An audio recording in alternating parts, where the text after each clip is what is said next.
अब हम लोग बात करते हैं सिख और अंग्रेज या अंग्रेज और सिखों के किस तरह से संबंध रहे हैं। तो आप देखेंगे कि सिख समुदाय की स्थापना का श्रेय किसे दिया जाता है? गुरु नानक साहब को दिया जाता है, जो प्रथम गुरु थे इसके।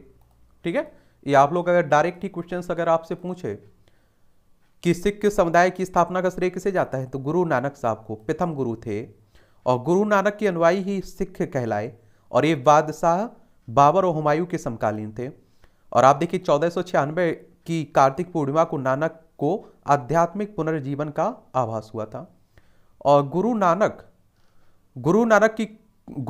ने गुरु लंगर का नामक जो निःशुल्क सहभागी भोजनालय स्थापित किया था। और गुरु नानक ने अनेक स्थानों पर आप देखिए संगत धर्मशाला, पंगत, लंगर स्थापित किए थे। सिख धर्म में अभी भी आप लोग देखते हैं कि लंगर चलते रहते हैं, आप देखते हैं कि 12 महीना चलते रहते हैं।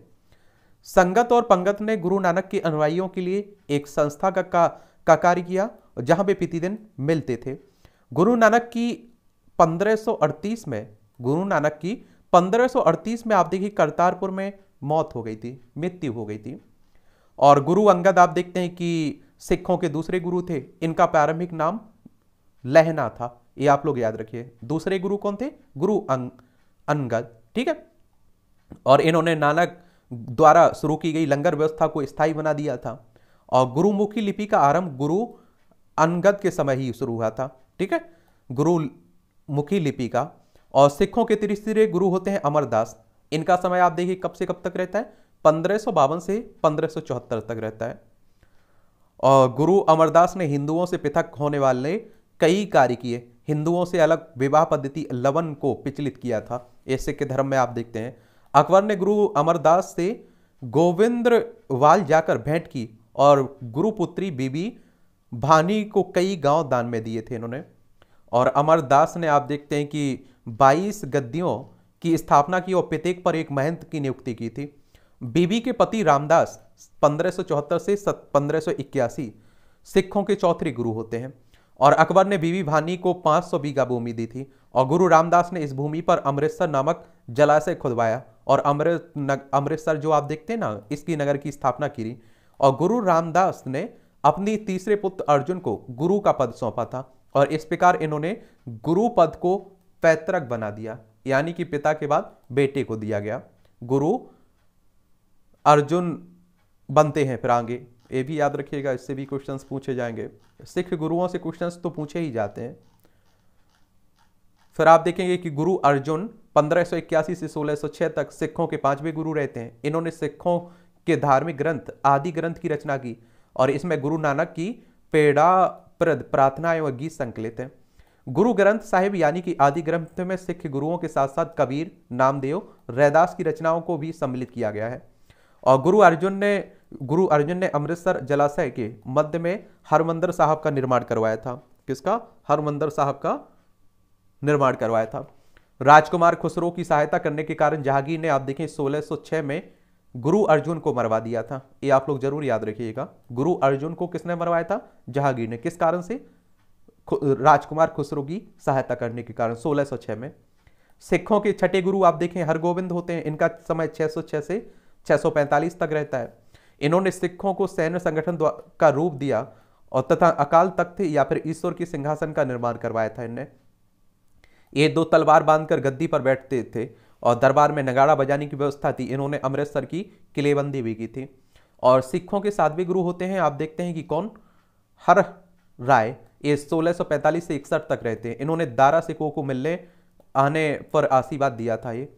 और सिखों के 8वें गुरु हरकिशन होते हैं, 1661 से 1664 तक रहते हैं। इनकी मृत्यु चेचक से हो गई थी। इन्हें दिल्ली जाकर गुरुपद के बारे में औरंगजेब को समझाना पड़ा था।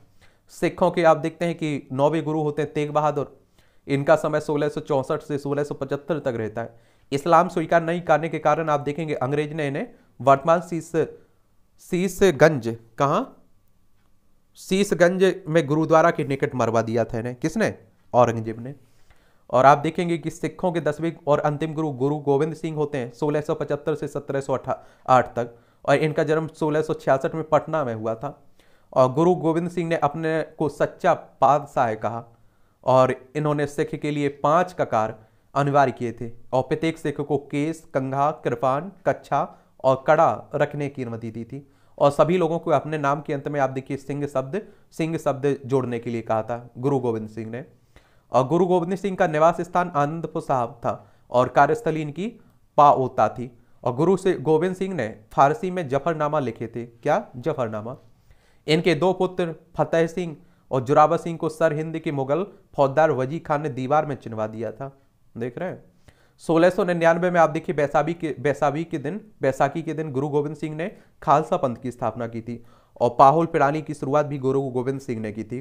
और गुरु गोविंद सिंह ने सिखों के धार्मिक ग्रंथ आदि ग्रंथ को वर्तमान रूप दिया और कहा कि अब गुरुवाणी सिख समुदाय के गुरु का कार्य करेगी। और गुरु गोविंद सिंह की हत्या 1708 में आप देखिए नांदेड़ नामक स्थान पर गुल खां नामक पठान ने कर दी थी। बंदा बहादुर, इनका जन्म आप देखिए 1870 में पुंछ जिले के रजौली गांव में हुआ था। इनका बचपन का नाम लक्ष्मण दास था। इनके पिता का नाम रामदेव भारद्वाज राजपूत था। बंदा का उद्देश्य पंजाब में एक सिख राज्य स्थापित करना था और इसके लिए इन्होंने लोहगढ़ को राजधानी बनाया था। और इन्होंने गुरु नानक और गुरु गोविंद सिंह के नाम से सिक्के भी चलवाए थे। बंदा ने सरहिंद के मुगल फौजदार वजीर खां की हत्या कर दी थी। और आप देखेंगे कि मुगल बादशाह फारूक सियर के आदेश पर 1716 में बंदा सिंह को गुरुदासपुर में नांगल नामक स्थान पर पकड़कर मौत के घाट उतार दिया गया था। साहेदरा कतलगढ़ी के नाम से विख्यात है, जहां बंदा ने हजारों मुगल सैनिकों को मौत के घाट उतार दिया था। देखिए आगे आप देखेंगे बंदा की मृत्यु के बाद आप देखते हैं कि सिख कई छोटे छोटे टुकड़ों में बट गया और 1748 में आप देखिए नवाब करपूर सिंह की पहल पर सभी सिख टुकड़ियों का दल खालसा में विलय हो गया था। और दल खालसा को जस्सा सिंह अहलूवालिया के नेतृत्व में रखा गया, जिसे बाद में आप देखिए 12 दलों में विभाजित किया गया और इसे मिसल कहा गया। और मिसल अरबी भाषा का शब्द है जिसमें का अर्थ होता है समान। क्या होता है? समान। रंजीत सिंह का आप लोग नाम सुनते हैं। रंजीत सिंह का जन्म आप देखिए गुजरावाला में 2 नवंबर 1780 से को सुकर चकिया मिसल के मुखिया महासिंह के यहाँ हुआ था। और इनके दादा चरत सिंह ने 12 मिसलों में सुकर चकिया मिसल को प्रमुख स्थान दिला दिया था। और 1798-99 में रंजीत सिंह लाहौर का शासक बना। और 25 अप्रैल आप देखिए 1809 को चार्ल्स मेटकाप और महाराजा रंजीत सिंह के बीच अमृतसर की संधि हुई थी। किसकी? अमृतसर की संधि। और रंजीत सिंह का राज्य 4 सूबों में बटा था: पेशावर, कश्मीर, मुल्तान, लाहौर। पेशावर, कश्मीर, मुल्तान, लाहौर। महाराजा रंजीत सिंह का विदेश मंत्री कफीर अजीजुद्दीन और वित्त मंत्री दीनानाथ था ये। और 7 जून 1839 को आप देखिए रंजीत सिंह की मृत्यु हो गई थी। 7 जून 1839 को।